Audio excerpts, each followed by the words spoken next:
அருட்பெருஞ்சோதி அருட்பெருஞ்சோதி தனிப்பெரும் கருணை அருட்பெருஞ்சோதி. அன்பு ஆன்மநேயம் கொண்ட நம்மவர்களே, வணக்கம் வணக்கம்.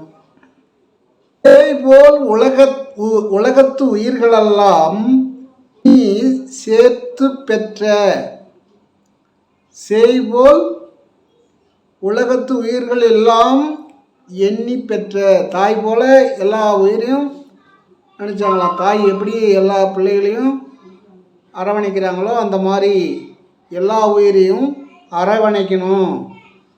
சேர்ந்து பெற்ற தாய் போல் ஒரே பேர் சன்மார்க்க சங்கத்தர். தாய் போல செய் தாய். இதுபோல் சன்மார்க்க சங்கத்தவர் தான் சாற்றுவார்கள் அப்படின்னு சொல்கிறார். சன்மார்க்க சங்கம் எப்படி இருக்கணும்? தாய் போல் இருக்கணும். சேய் போல் உலகத்து உயிரெல்லாம் சேர்த்து பெற்ற தாய் போல் உரைப்பார் சன்மார்க்க சங்கத்தவர் சாற்றும். தாய் போல சன்மார்க்க சங்கம் இருக்கணும் அப்படின்னு வள்ளல் பெருமான் சொல்கிறார். ஆனால் அடுத்த வரி என்ன சொல்கிறார் பாருங்க. ஆனால் எட்டி காய் போல் பிறர் தம்மை கண்டால் கசந்துள் கடுக்கடுத்தே. என்ன சொல்கிறார் பாருங்க அடுத்த வரியில். தாய் போல் நீங்கள் எல்லாரையும் கட்டி காக்கணும். சேய் போல் உலகத்து உயிரெல்லாம் எண்ணி சேர்த்து பெற்ற தாய் போல் அப்படின்னு சொல்கிறார். அவர் தான் சன்மார்க்க சங்கத்தவர்கள். ஆனால் எட்டி காய் போல் பிறர் தம்மை கண்டால் கசந்துள் கடுத்தே. கசந்து உள்ள கடுகடுத்தே அப்படின்றார். கடுகடுத்து பேசுகிறாங்களாம். நாய் போல் குறைப்பர் துன்மார்க்க சங்கத்தவர் நானிலத்தே. அவங்கெல்லாம் சன்மார்க்க சங்கம் கிடையாது. இதுபோல் கடுகடுக்க பேசுகிறவங்க, சன்மார்க்க சங்கத்தை அரவணைக்காதவங்க தாய் போல் அப்படி இருக்கிறாங்கன்னா அவங்க சன்மார்க்க சங்கம் இல்லை, அது துன்மார்க்கம் அப்படின்னு சொல்கிறார். ஏன்னா துன்மார்க்கத்தில் தான் கடுகடுத்து பேசுவாங்க. எட்டி காய் போல், அது எப்படி எட்டிக்கானா ரொம்ப ரொம்ப கசப்பில் ரொம்ப உயர்ந்தது எட்டிக்கா. ஒரு பறவை கூட அந்த பக்கம் போகாது. எட்டி மரத்து பக்கம் காய் அழகாக பழுத்திருக்கும், சிகப்பாக இருக்கும். ஆனால் பறவைகளுக்கு தெரியும் அந்த பக்கமே போகாது. ஏன்னா எட்டிக்காயை பற்றி பறவைங்களுக்கு தெரியும். பழம்தான் சிவப்பாக இருக்கும், ஆனால் உள்ள கசப்பு. அதுபோல் சன்மார்க்க சங்கத்தில் எட்டிக்காய் போல் இருக்கிறாங்கன்னா அப்பயே வள்ளல் பெருமான் எழுதியிருக்கிறார் அவர் இருக்கிற காலத்திலே. எட்டிக்காய் போல் கடுகடுத்து பிறரை கண்டால் கசந்து கடுகடுத்து நாய் போல் குறைப்பர் அப்படின்னு சொல்கிறார். நாய் உழைகிற மாதிரி குறைப்பாங்க. அவர் துன்மார்க்க சங்கத்தவர் நானிலத்தே என்றார். இதில் கலித்துறை என்ற இடத்துல சன்மார்க்க சங்க இயல்புன்னு சொல்கிறார். 69வது நம்பரில் இது இருக்குது. ஏன்னா அவர் இருக்கிற காலத்திலே இங்கே சங்கத்தவர்கள் எப்படி இருந்திருக்கிறாங்க. ஏன்னா அவர் இருக்கிற காலத்திலே சீட்டாட்டம் ஆடினாங்க. அவர் சொல்கிறத கேட்கல. அவர் இருக்கும்போதே தர்மசாலையில் கடுகடுத்து பேசியிருக்கிறாங்க வரவங்கள. அதெல்லாம் பார்த்து தான் அங்கே ரெண்டு வரி எழுதியிருக்கிறார். அவரெல்லாம் சன்மார்க்க சங்கத்தவர் இல்லை, துன்மார்க்க சங்கத்தவர நானிலத்தே அப்படின்றார். இந்த உலகத்தில் துன்மார்க்கமும் கலந்து தான் இருக்குது அப்படின்னு இவர் வள்ளல் பெருமானே அப்போ சொல்லிட்டார். அப்பயே இறைவனால் எடுத்த மாடத்தில்லை அம்பலத்தில், இறைவனால் எடுத்த மாடத்தில்லை அம்பலத்தில் அறிவினால் அடுத்த காயம் அஞ்சினால் அமைந்ததே. 5 நாள், அதான் 5 நாள் அமர்ந்ததே. குருவிநாதம் உண்டு போய் கழன்ற வாசல் 9. குருவிநாதம் உண்டு போய் கழன்ற வாசல் 9. ஒருவராய் ஒருவராய் கோடியில் ஒருவரே. என்ன சொல்றாரு? பஞ்சபூதங்களாலும் நவகிரகங்களாலும் இந்த உடலை எடுத்து வந்தோம். அதான் சொல்றார், கழன்ற வாசல் 9.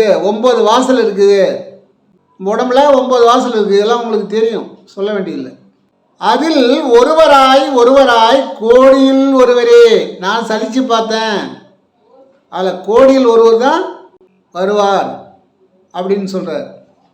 ஏன்னா ஒரு எப்படி இருக்கிறாங்க மக்கள், நம்மகிட்ட இருக்கிற அணுகு தொண்டர்கள்லாம் எப்படி இருக்கிறாங்க அப்படின்னு பார்த்துட்டார்.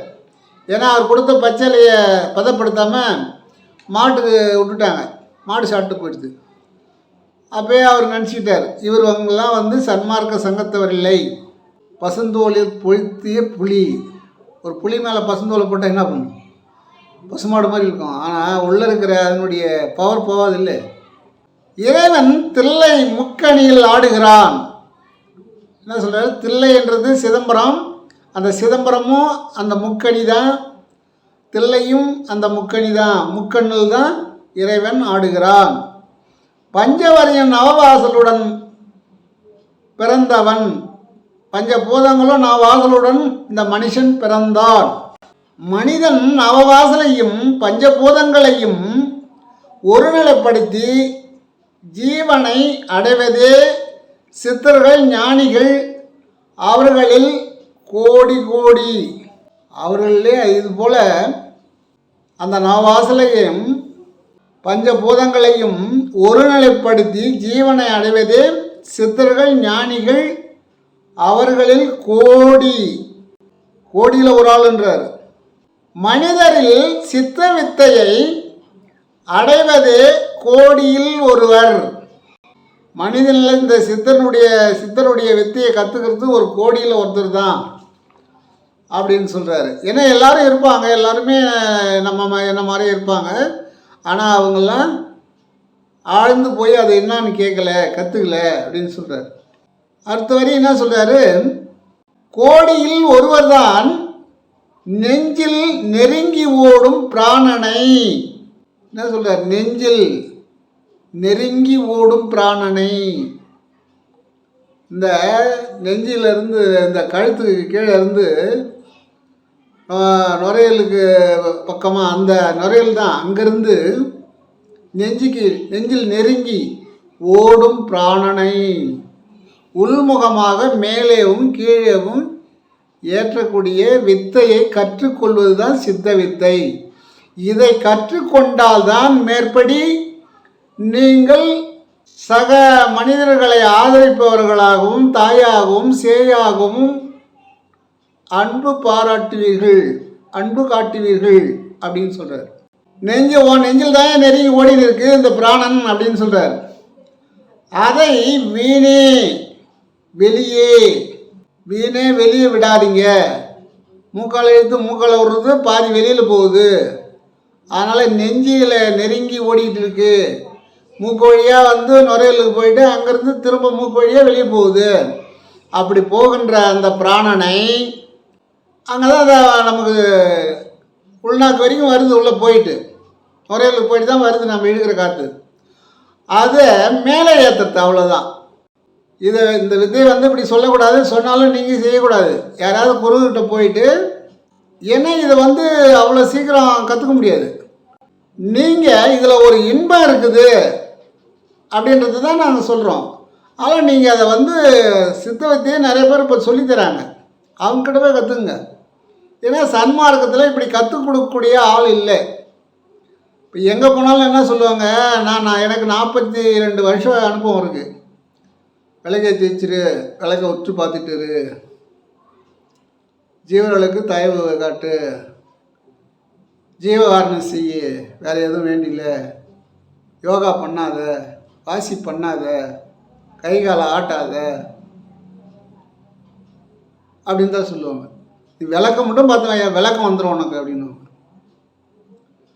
ஆனால் 1வது தான் 10வது போகணும். 1வதுலேயே இருப்பான்னு சொன்னால் எப்படி நீ 10வதில் போய் எப்படி அங்கே 10வதில் எவ்வளோ அனுபவம் இருக்கும்? அதெல்லாம் ஒன்றும் இல்லை, நீ 1வதுல இருன்னு சொல்கிற மாதிரி. அதுதான் இவர் என்ன சொல்கிறாரு, ஞானி நெஞ்சில் நெருங்கி நெருங்கி நெருங்கி பழகும் போது நெஞ்சம் ஒன்றாகும். இது என்ன பிராணன்கிட்ட நம்ம நெஞ்சில் நெருங்கி நெருங்கி பழகிறது தான். அது நீங்கள் சினிமா படல, அது வேறு முகம். அதாவது ஒரு வார்த்தையை அதுக்கு 3 அர்த்தம் இருக்குது.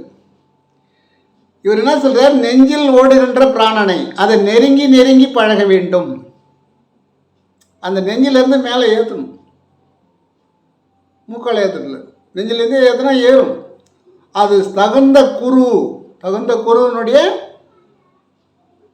அவங்களுடைய ஆசீர்வாதத்தால் தான் நடக்கும். குருவில்லாத எதுவும் நடக்காது. அதை வீணே செலுத்தி விட்டால் இந்த புவியில் நாம் பிறந்தது, வளர்ந்தது, வாழ்ந்தது புண்ணியம் இல்லாமல் போய்விடும் அப்படின்னு சொல்கிறார். அதை கீழும் மேலுமாக ஏற்றி இறக்க வருவீரே, 3 எழுத்து யமனை வெல்லுவீரே, 3 எழுத்து யமனை வென்றிடலாம். உண்மையான கருவறை தாயின் வயிற்றிலே. உண்மையான கருவறை எங்கே இருக்குது? நம்ம எங்கே இருந்தோம்? தாய் வயிற்றில் தான் உண்மையான கருவறை இருக்குது.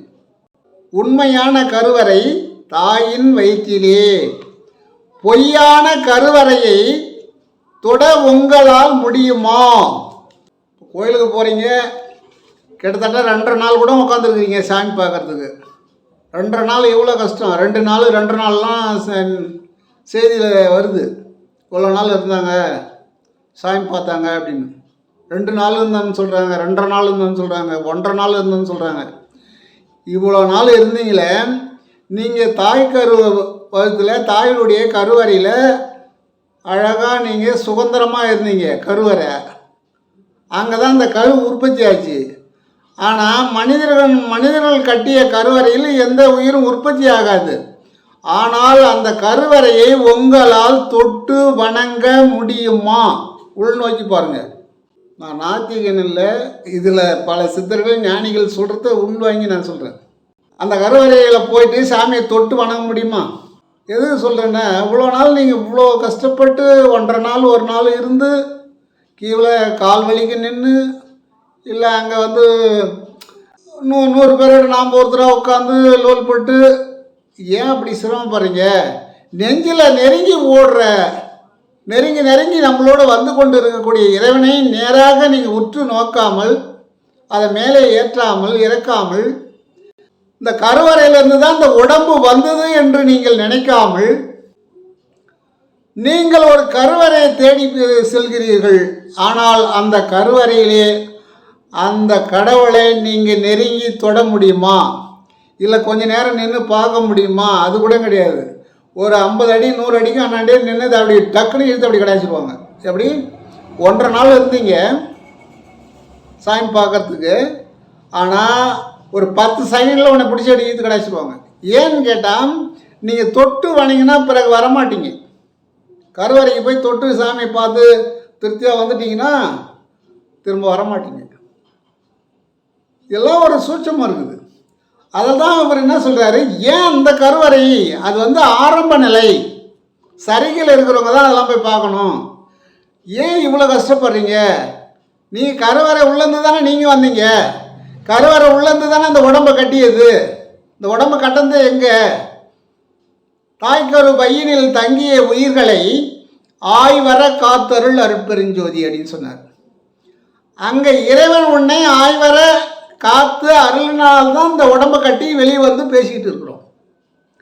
அங்கே இறையாற்றல் இல்லைன்னா அந்த கருவறையில் இந்த உடம்பு வெளியே வந்திருக்காது.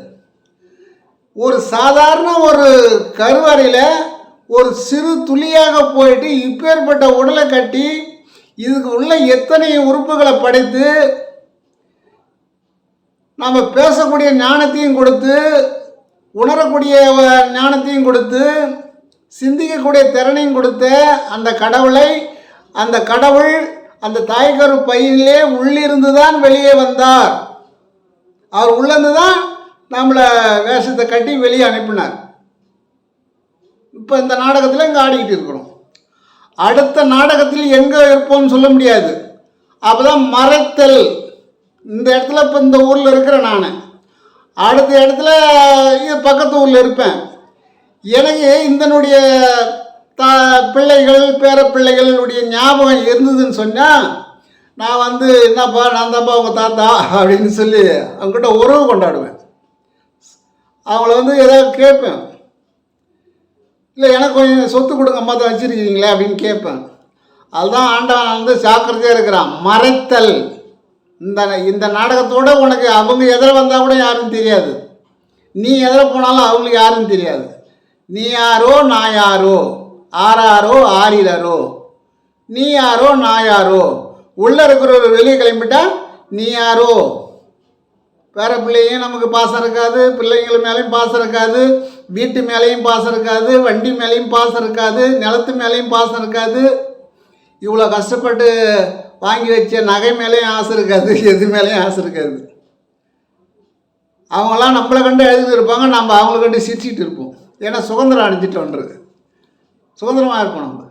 அதனால் என்ன சொல்கிறாரு, தொட்டு வணங்கி நெருக்கி பழகக்கூடிய உள்ளே இருக்கக்கூடிய ஜீவனை இறைவனை நெருங்கி பழகுங்கள். அந்த ஈஸ்வர சக்தியை சரிவர வணங்காமல் மதத்தினர் தன்னுள் இருக்கும் ஈசனை தன்னில் நிலைப்படுத்துபவரே உண்மையான ஈஸ்வர சக்தியை படைத்தவர்கள், அடைந்தவர்கள். இதுக்கு மதமெல்லாம் கிடையாதுப்பான்றார். மதம்லாம் எதுவும் கிடையாது, இனம் கிடையாது, எதுவுமே கிடையாது. உன் உள்ளே இருக்கிறத நாங்கள் கஷ்டப்பட்டு அனுபவிச்சு தான் நாங்கள் இப்போ சொல்லியிருக்கிறோம் அப்படின்னு சொல்கிறார். இதை என்பது இரத்தத்தை உள்வாங்கி மேலே செலுத்தும் கருவி என்று நினைக்காதீர். நம்ம இதயம் இருக்க அது சொல்லுவாங்க, இதயம் என்பது இரத்தத்தை உள்வாங்கி நுரையிலேருந்து ரத்தம் சுத்தப்படுத்தி இதயத்துக்கு போகும். இதயம் அதை வாங்கி மூளைக்கு ஏற்றும். அது ஒரு செகண்டு ஏற்றுறத நிறுத்தினா நம்ம மயக்கம் கீழே வந்துடுவோம். ஒரு செகண்டு தான் அப்படியே அப்புறம் ஏந்திருப்பார். அப்படியே என்னமோ மயக்கமாக வந்தது உட்காந்துட்டேன் அப்படின்னு. ஏன்னா ஒரு செகண்டு அது ஓஞ்சாலும் அது ஓய்வு எடுத்துடுதுன்னா நாம் ஓய்வு எடுத்துடுவோம். அப்போ பிறந்த நாள்லேருந்து இன்றைக்கி ஒரு 80 வயசு 60 வயசு வாழறோன்னா அது ஓய்வெடுக்காத நமக்கு வேலை செஞ்சுருக்கார் உள்ளே இருக்கிறவர். உள்ளே இருக்கிற கடவுளை, உள்ளிருக்கும் நமச்சிவாயத்தை யான் மறவேன் அப்படின்னார் வள்ளல் பெருமான். உள்ளிருக்கும் நமச்சிவாயத்தை யான் மறவேன், மறந்தால் உயிர் விடுவேன். அவரை மறந்தால் உயிர் விடுவேன்.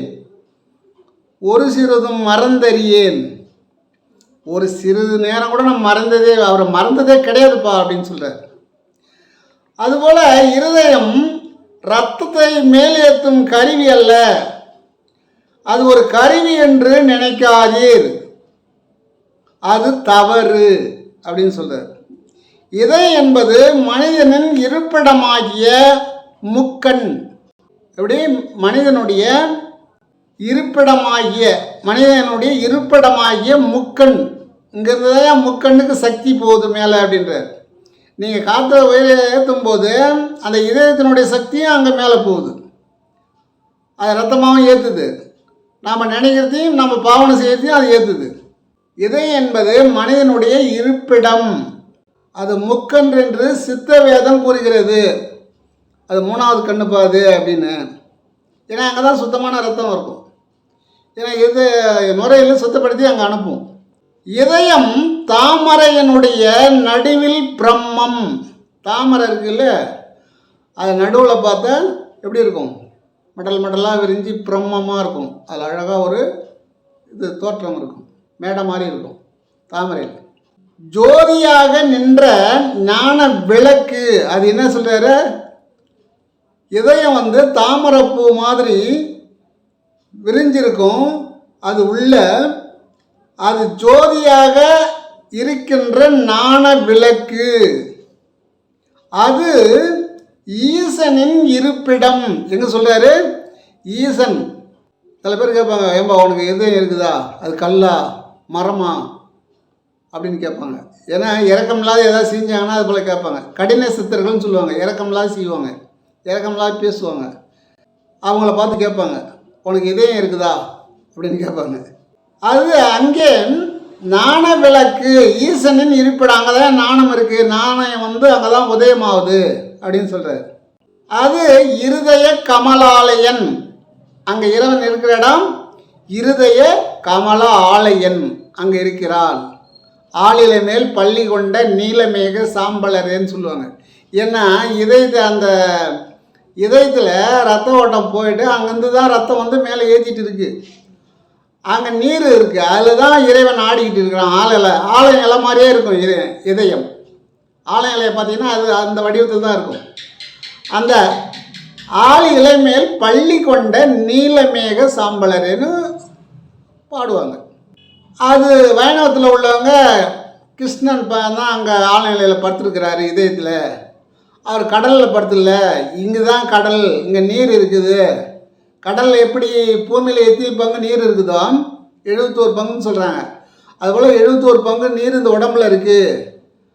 அங்கே தான் இறைவன் பள்ளி கொண்டிருக்கிறார், கடலில் இல்லை அப்படின்னு சொல்லுவாங்க.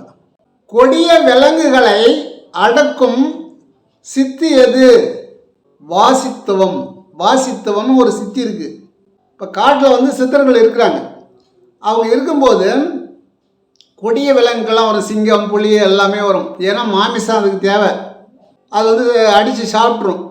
வாயில்லாத சின்ன விலங்குகளை அது அடித்து சாப்பிடும், மனுஷனையும் சாப்பிட்ரும். ஆனால் அந்த கொடிய விலங்குகளை அடக்கும் சித்தி எதுன்னா வாசித்துவம்னு ஒரு சித்தி. ஏன்னா வாசியை நம்ம மேலே ஏற்றி கீழே ஏற்றி நம்ம மேலே கீழே ஏற்றி அதை செய்யும்போது நம்ம உடலில் இறைவன் காரியப்படுகிறான். இந்த உடல் முழுதும் இறை சக்தி ஆள்கிறது. அப்பொழுது நம்மை பார்த்த உடனே சிங்கம் புலியாக இருந்தாலும் கொடிய விலங்குகளாக இருந்தாலும் அது ஒன்றை நம்மவர் அப்படின்னு சொல்லிட்டு போயிடுமா, நம்மால் அவர் அப்படின்னு போயிடுமா. இப்போ கோராக்கர் சிங்கத்து மேலே வந்தாருன்னா என்ன காரணம்? சிங்கம் அவருக்கு அடிபடிஞ்சு போச்சு.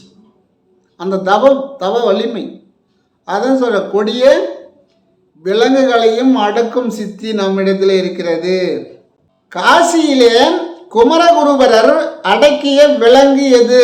பாருங்க, காசியில் குமரகுருபரர் அப்பொழுது அவர் காலத்திலே அடக்கிய விலங்கு எது? காசிக்கு போயிட்டார் குமரகுருபரர். அங்கே போகும்போது சிங்கம் போச்சு. சிங்கம் வந்த உடனே எல்லாம் ஓட ஆரம்பிச்சிட்டாங்க. ஓட ஆரம்பித்த உடனே அவர் அதை அடக்கினார். குமரகுருபரர் அந்த விலங்கை அடக்கினார். அப்போ குமரகுருபரர் முருகனுடைய அருளை பெற்றவர், முருகன் மேலே பாடல் பாடியவர், முருகப்பற்று, முருகனே தான் யதா சதா சிந்தனை. முருகன் என்றால் தமிழ் கடவுளின் பேர். தமிழனுடைய கடவுளே முருகன் தான் சொல்லுவாங்க, முருகன் தான். ஏன்னா தன்னுடைய தந்தைக்கே உபதேசம் பண்ணாலும் லேசானால முருகன் தான். அதனால் அந்த முருகனை நினைந்து தவம் செய்ததுனால அவருக்கு காசியில் போயிட்டு, அதுவும் பாருங்கள் காசி எங்கே இருக்குது, காசியில் போயிட்டு சிங்கத்தை அடக்கினார், தேத்துனாராம். ஓடி போச்சான் அவர் கண்ட உடனே. எல்லோரும் ஆச்சரியப்படுறாங்களாம். இந்த சாமியார் வந்தார், சிங்கம் ஓடி போச்சு அப்படின்னு. நான் போகிறேன்னு ஓடி போச்சாங்க. 1000 பிறை கண்டவர் யார்? பிறை, இப்போ பிறை வருதுல 3ஆம் பிறைன்னு சொல்லுவாங்க. அதை 1000 பிறை கண்டவர் யார் அப்படின்னா, ஒருத்தருக்கு 90 வயசு ஆயிடுச்சுன்னா அவருக்கு 1000 பிறையை பார்த்தவர். 90 வயசு ஆகுதுன்னா அப்போ 100 வயசு தாண்டினா 1000 பிறைக்கு மேலே பார்த்தவர். அந்த வயது வயசு தான் சொல்கிறாங்க. ஒரு வருஷத்துக்கு எத்தனை பிறை, 90 வயசுக்கு எத்தனை பிறை அப்படி கணக்கு போட்டாக்கா 1000 பிறை வந்துடும் 90 வயசுனா. அப்போ அவர் தான் அந்த வயது உடையவர் தான் ஒரு புண்ணியவான், மேலானவர் அப்படின்னு சொல்கிறாங்க. ஏன்னா உடம்பை பக்குவப்படுத்தினால்தான் இவ்வளோ நாள் இருக்கார். 80 வயசு இருக்கிறாரு, இப்போ 90 வயசு இருக்கிறாங்க, 104 வயசில் கூட போய் இறந்துருக்காங்க. சித்தர்கள் உடலை லேசாக மாற்றும் வித்தை எது? சித்தர்கள் என்ன பண்ணுவாங்க? உடலை லேசாக மாற்றும் வித்தை எது? லகிமான்னு ஒரு வித்தை இருக்குது. அப்போ அந்த வித்தையை அவங்க கற்றுக்கொண்டதுனால அப்படியே அந்த உடலை லேசாக மாற்றி ஒரு சின்ன துவாரத்தின் வழியாக வெளியே போயிடுவாங்க. அவங்கள கட்ட முடியாது, கட்டினாலும் கவர் அதோட கட்ட முடியாது, எந்த ரூம்லேயும் போட்டு அடைக்க முடியாது. நீ கதவை சாத்தினாலும் அவங்க வெளியே போயிடுவாங்க. அப்படி சித்தி பெற்றவங்க.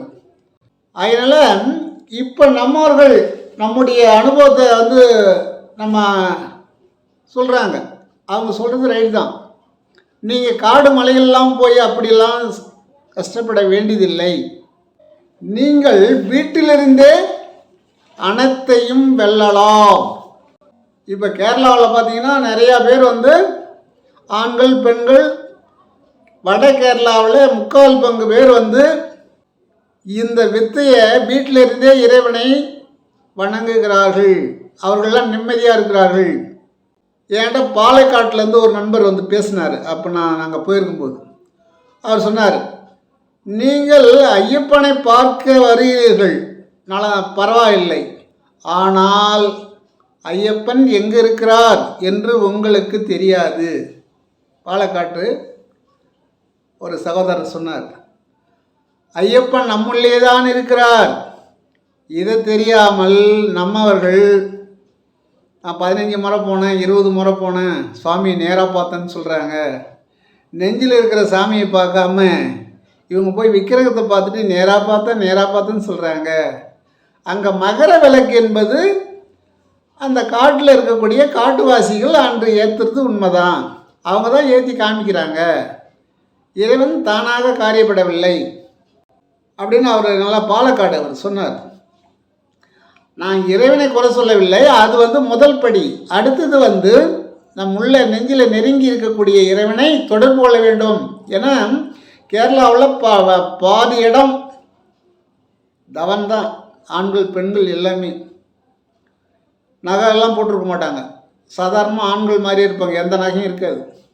ஏன் அதெல்லாம் தேவையில்லைன்னுவாங்க. அதை போட்டு போனால் பயம், எதுவுமே போடாமல் போனால் எந்த பயமும் கிடையாது. பெண்களை ஆண்டவன் ஏன் படைத்தார்? பெண்கள் கூடாது அப்படின்னு சொல்கிறீங்களே, அந்த பெண்கள் இல்லைன்னா ஆண்கள் வர முடியுமா? ஒன்று. அவர்களால் ஆண்கள் அடையும் லாபம் என்ன? பெண்களை ஆண்டவன் ஏன் படைத்தான்? அவர்களால் ஆண்கள் அடையும் லாபம் என்ன அப்படின்னு கேட்குறாங்க. நீ எப்பேற்பட்ட வித்தகராக இருந்தாலும் அங்கேருந்து வந்தால் தான் நீ வித்தையை கற்றுக்கலாம் அப்படின்னு சொல்கிறார். மென்மையான பரிசுத்திற்கும் தூய்மையான நோக்கத்திற்கும் மென்மையாக இருப்பாங்களாம், தூய்மையாக இருப்பாங்களாம். ஆமாம், அவங்க தான் வீட்டை சுத்தம் பண்ண முடியும், துணியை சுத்தம் பண்ண முடியும், எல்லாத்தையுமே சுத்தம் பண்ண முடியல. அதனால தான் அவங்கள தூய்மையானவர்கள்னு சொல்கிறாங்க.